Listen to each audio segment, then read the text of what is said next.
नमस्कार सर्वांना. कसे आहात सगळे? मस्त आहात ना? आशा करते तुम्ही सगळे आनंदात असाल. तुम्हा सर्वांचं अगदी मनापासून स्वागत आहे आपल्या चॅनलवरच्या आजच्या या व्हिडिओमध्ये. तर काल व्हिडिओ काही आलेला नव्हता कारण सगळं घर सांभाळून रोजच्या रोज एक व्हिडिओ शेअर करणं कधी ना खूप अवघड होऊन जातं. तर त्यामुळे काल मी सुट्टी घेतलेली होती. तर चला असो, आजचा जो व्हिडिओ आहे तर त्याचा थंबनेल आणि त्याचा टायटल बघून तुम्हाला कळलंच असेल की आजचा व्हिडिओ कशाविषयी असणार आहे तो. तर आज मी तुमच्यासोबत माझं लॉन्ड्री रुटीन शेअर करणार आहे. पण त्याआधी स्वयंपाकाचं थोडंसं काम होतं तर ते थोडीशी म्हणजे त्याची तयारी करून घेतली आणि त्यानंतर मग सुरुवात केलेली आहे आजच्या व्हिडिओला. तर व्हिडिओमध्ये समोर जायच्या आधी सगळ्या मैत्रिणींना माझा एक प्रश्न असणार आहे की तुमचे आवडते कपडे काही महिन्यातच खराब होतात का? मग आजचा व्हिडिओ नक्कीच तुमच्यासाठी आहे. आज मी माझं लॉन्ड्री रुटीन तुमच्यासोबत शेअर करणार आहे, ज्यामुळे कपडे स्वच्छ, फ्रेश आणि जास्त काळ नवीनसारखे राहतात. आपण कपडे खूप आवडीने खरेदी करतो, पण त्यांची योग्य काळजी घेतो का? अनेकदा चुकीच्या पद्धतीने धुतल्यामुळे त्यांचा रंग फिका पडतो, फॅब्रिक खराब होतो आणि कपडे लवकर जुने दिसू लागतात. कपडे धुणं हे रोजचं काम जरी असलं तरी ते योग्य पद्धतीने करणं खूप महत्त्वाचं असतं. कोणते कपडे मशीनमध्ये धुवायचे, कोणते कपडे हाताने धुवायचे, रंगीत आणि पांढरे कपडे वेगळे का ठेवायचे, तर या सगळ्या छोट्या छोट्या गोष्टी कपड्यांचं जे आयुष्य आहे तर ते वाढवत असतात. तर चला मग आजचं माझं अगदी साधंसं पण प्रभावी लॉन्ड्री रुटीन मी तुमच्यासोबत आज शेअर करत आहे. तर इथे कपड्यांचा खूप सारा ढिगारा तुम्हाला दिसलेला असेल. तर त्याचं कारण आधी तुम्हाला सांगते की 2-3 दिवसाच्या आधी घरी पाहुणे आलेले होते आणि पाहुण्यांसोबतचं रुटीन मी तुमच्यासोबत शेअर केलेलं होतं. त्या व्हिडिओमध्ये तुम्हाला सांगितलं होतं की घरी सासरची मंडळी असतील तर त्यावेळेला मी साडीच घालते. पाहुण्यांसोबत थोडंसं इकडे तिकडे फिरणं झालं होतं, त्यामुळे मग काही नवीन कपडेसुद्धा निघालेले होते. आणि पाहुण्यांसोबतचं ज्या वेळेचं रुटीन असतं तर त्यावेळेला बघा जे रोजचे आपले साधे कपडे असतात तेच मी धुते. कारण म्हणजे काही साड्या किंवा नवीन कपडे वगैरे ना मशीनला त्याच्या ड्रममध्ये मी टाकून ठेवते. कारण सगळंच एकाच वेळेला करणं शक्य होत नाही. तर त्यामुळे मग जे अगदी असं साधं रुटीन असतं तर तेच मी त्यावेळेला ठेवत असते माझं. तर त्यामुळे हे जे सगळे कपडे आहेत तर ते जमा झालेले होते आणि आज हे सगळे कपडे मी धुवायला काढलेले आहेत. ज्या वेळेला आपण कपडे सोक करतो तर त्यावेळेला सगळे कपडे कॅटेगरी वाईज सोक करून ठेवायचे. रंगीत कपडे वेगळे ठेवायचे, पांढरे कपडे वेगळे ठेवायचे आणि अगदी हलक्या रंगाचे जे कपडे आहेत ते वेगळे ठेवायचे. कपडे सोक करताना म्हणजे आधी ना कपडे सोक करून घ्यायचे, त्यांना अर्धा तास थोडंसं भिजत राहू द्यायचं आणि तोपर्यंत आपण आपले दुसरे कामं करू शकतो. आणि त्याचसोबत बघा जेव्हा आपण कपडे पावडरमध्ये सोक करतो तर त्यावेळेला अगदी थोडेसे पैसे वाचवण्याचे याच्यामध्ये आपण काय करतो, स्वस्तातली स्वस्त जी पावडर आहे तर ती घेतो. पण त्यापेक्षा पावडर थोडीशी चांगलीच घ्यायची. म्हणजे बघा खूप अशी महागडी नाही जरी वापरली तरी चालते, पण किमान बघा जसं सर्फ एक्सेल वगैरे आहे तर त्याचं जे इझी वॉश वगैरे असतं तर ते अगदी 100 रुपये किलोला तुम्हाला मिळतं. तर किमान तशातली जरी पावडर आपण वापरली तरीही त्यामुळे आपले जे कपडे आहेत तर त्यांचा रंग सुटत नाही, त्यांचं फॅब्रिक खराब होत नाही आणि म्हणजे असं काही खूप महागातलंही ते पावडर नाही आहे. तर त्यामुळे नवीन कपड्यांसाठी जी पावडर आहे तर ती थोडीशी चांगलीच वापरायची. सगळे कपडे मी सोक करून घेतले आणि त्यांना 15-20 मिनटं किंवा अर्धा तास सोक करण्यासाठी ठेवलेलं. त्यानंतर माझं पुन्हा थोडंसं किचनचं काम होतं तर ते करायला घेतलं. जेव्हा आपण कपडे सोक करून ठेवतो त्यावेळेला ना कपडे धुण्यासाठी आपल्याला जास्त मेहनत लागत नाही आणि मशीनमध्ये जरी धुवायचे असतील तरी मशीनमध्ये सुद्धा पटकन निघतात. तर त्यामुळे जेव्हा कधी जास्तचे कपडे धुवायचे असतात त्यावेळेला कपडे आधी थोडा वेळ सोक करून घ्यायचे किंवा डेलीच्या कपड्यांसाठी सुद्धा तुम्ही ही जी टिप्स आहे तर ती वापरू शकता की आधी कपडे सोक करून घ्यायचे, 15-20 मिनटं त्यांना राहू द्यायचं आणि त्यानंतर मग धुवायला घ्यायचं. तर बघा तुम्ही हाताने जरी कपडे धुणार असाल ना त्यावेळेला सुद्धा तुम्हाला जास्त मेहनत लागत नाही किंवा मशीनमध्ये जरी धुणार असाल तरीसुद्धा मशीनला म्हणजे कपडे ना छान असे निघून जातात. तर माझी जी मशीन आहे ती सेमी ऑटोमॅटिक आहे, त्यामुळे पाणी त्यामध्ये हाताने भरावं लागतं.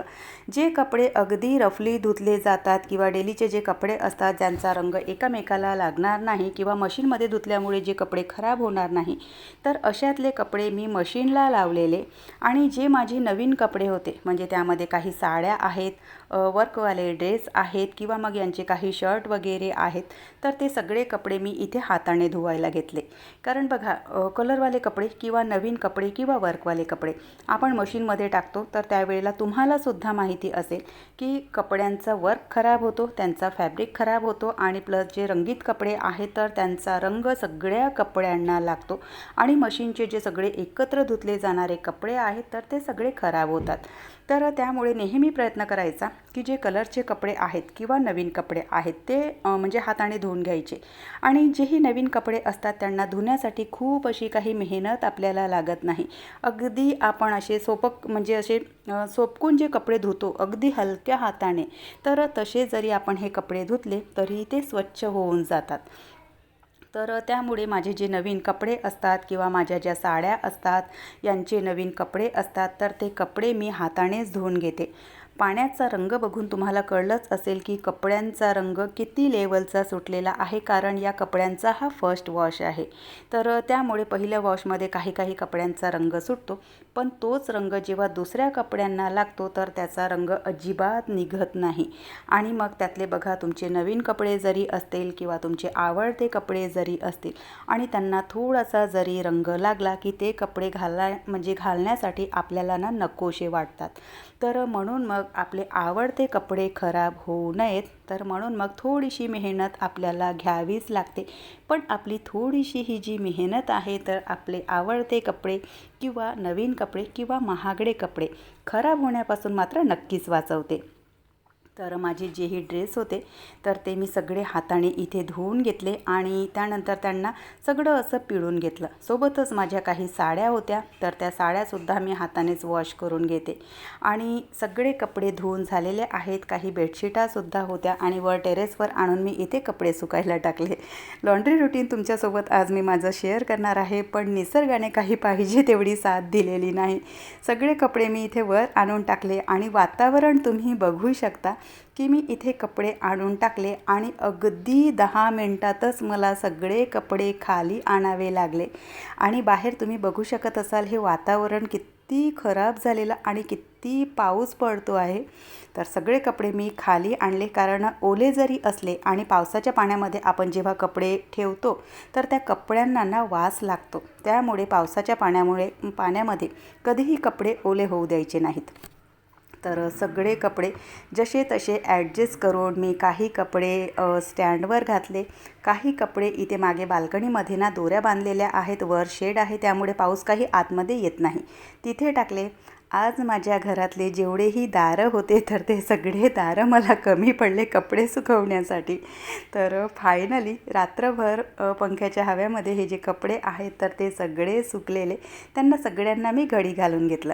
आता इतके सगळे कपडे एकाच दिवशी मला प्रेस करणं शक्य होत नाही, किंवा कधी कधी थोडेसे कपडे जरी प्रेस करायचे असतील तर ते सुद्धा माझ्याच्याने शक्य होत नाही. तर मग मी काय करते की सगळे कपडे घडी घालून एखादं कधी ड्रावरमध्ये म्हणजे जेही आपलं कपाट बनलेलं असतं तर त्याच्या सेक्शनमध्ये ठेवून देते, किंवा मग अशा प्रकारे टबमध्ये ठेवते. कारण घरभर जर आपण याचा पसारा ठेवला तर अख्ख्या घरभर कपड्यांचाच पसारा दिसतो. तिथून मग 2-3 दिवसाच्या नंतर मला कपडे प्रेस करायला वेळ मिळाला. तर प्रेस करायच्या आधी सगळे जे कपडे होते तर ते मी सॅग्रिगेट करून घेतले. आणि हे कपडे बघा जर आपण असेच इकडे तिकडे फेकले तर मुलं खेळता खेळता कितीतरी वेळा पुन्हा त्यांना घाण हात लावतात, कधी काही सांडवतात, पुन्हा ते कपडे खराब होतात. म्हणून मग त्यांना एका व्यवस्थित जागी ठेवून द्यायचं आणि जेव्हा तुम्हाला वेळ मिळतो तेव्हा प्रेस करून घ्यायचं किंवा मग प्रेसवाल्याकडे प्रेस करायला द्यायचं. तर सगळे जे कपडे होते माझे तर ते मी इथे प्रेस करून घेते म्हणजे प्रेस करून घेतले सॉरी हां. तर सगळे कपडे प्रेस झालेले आहेत. माझ्या ज्या महागड्या साड्या असतात तर त्या साड्या मी प्रेस करून घेते आणि ज्या घरी घालण्याच्या सिंथेटिक साड्या असतात तर त्या साड्या मी प्रेस करत नाही. कारण बघा अगदी त्यांचा जो फॅब्रिक आहे तर तो अगदी असा लूज असतो आणि दुसरी गोष्ट त्यांना प्रेस करण्याची सुद्धा गरज नसते. म्हणजे शिफॉनच्या साड्या असतील किंवा तुमच्या जॉर्जेटच्या साड्या असतील तर यांना प्रेस करण्याची गरज नसतेच. जास्तीत जास्त ज्या कॉटनच्या साड्या असतील तर त्यांना प्रेस करण्याची गरज पडते. महागड्या ज्या साड्या असतात तर त्या मी ड्रायक्लीनसाठी देते, त्यांना घरी धुत नाही. कारण घरी धुतल्याच्या नंतर कितीही आपण त्यांना सॉफ्ट वॉश दिला तरीही सुद्धा त्या ज्या साड्या आहेत तर त्या खराब होतात आणि प्रत्येक वेळेला घातल्याच्या नंतर साडी ड्रायक्लीनला देण्याची गरज नाही. 4-5 वेळा ती साडी वापरून घ्या आणि त्यानंतर मग 4-5 वेळा घातल्याच्या नंतर ती जी साडी आहे तर ती ड्रायक्लीनला द्या आणि प्रत्येक वेळेला वापराच्या नंतर ना ती साडी थोडीशी ना म्हणजे मोकळ्या हवेमध्ये सुकवून घ्यायची. म्हणजे आपण काय करतो कधी कधी कोणतंही फंक्शन अटेंड करून आलो की कपडे काढले की आपण तसेच आपल्या कपाटामध्ये कोंबून ठेवतो, पण तसं न करता कपड्यांना थोडी वेळ मोकळ्या हवेमध्ये ठेवा आणि त्यानंतर मग त्यांना ना कपाटामध्ये ठेवा, नाहीतर कपड्यांना ना घामाचा ना दुर्गंध लागतो. तर अशा पद्धतीने बघा सगळे जे कपडे आहेत तर ते प्रेस करून झालेले आहेत. यांचे जे कपडे आहेत तर ते नवीन कपडे, त्यांच्या ड्युटीवर जाण्याचे कपडे मी सगळे सॅग्रिगेट करून घेते, कारण बघा मग सगळे कपडे एकत्र असले की कुठलेही कपडे घालण्यामध्ये दररोजच्या येऊन जातात त्यामुळे. तर चला अशा प्रकारे माझं जे लॉन्ड्री रुटीन आहे तर ते मी तुमच्यासोबत शेअर केलं आणि खरं सांगते की हे जे रुटीन आहे तर ते इतकं प्रभावी आहे की तुमचे कपडे एकतर खराब होणार नाहीत, कपड्यांचा रंग जाणार नाही, कपड्यांचा रंग एक दुसऱ्या कपड्यांना लागणार नाही. तर नवीन कपडे किंवा जास्तचे जे कपडे असतात किंवा महागडे कपडे असतात तर त्यांना धुताना तुम्ही अशा प्रकारची जी टिप्स आहे तर ती वापरू शकता. तर चला आजचा जो व्हिडिओ आहे तो मी इथेच संपवते. आशा करते तुम्हाला आवडला असेल, कारण आजच्या व्हिडिओमध्ये कपड्यांविषयी मी बऱ्याचशा छान छान गोष्टी आणि कपडे खराब होतील नाही तर अशा गोष्टी मी तुमच्यासोबत आज शेअर केलेल्या आहेत. तर चला आजचा व्हिडिओ मी इथेच संपवते. आवडल्यास नेहमीप्रमाणे लाईक करा, शेअर करा, सबस्क्राईब करा. आपण भेटूयात नंतरच्या व्हिडिओसोबत. तोपर्यंत बाय. हर हर महादेव.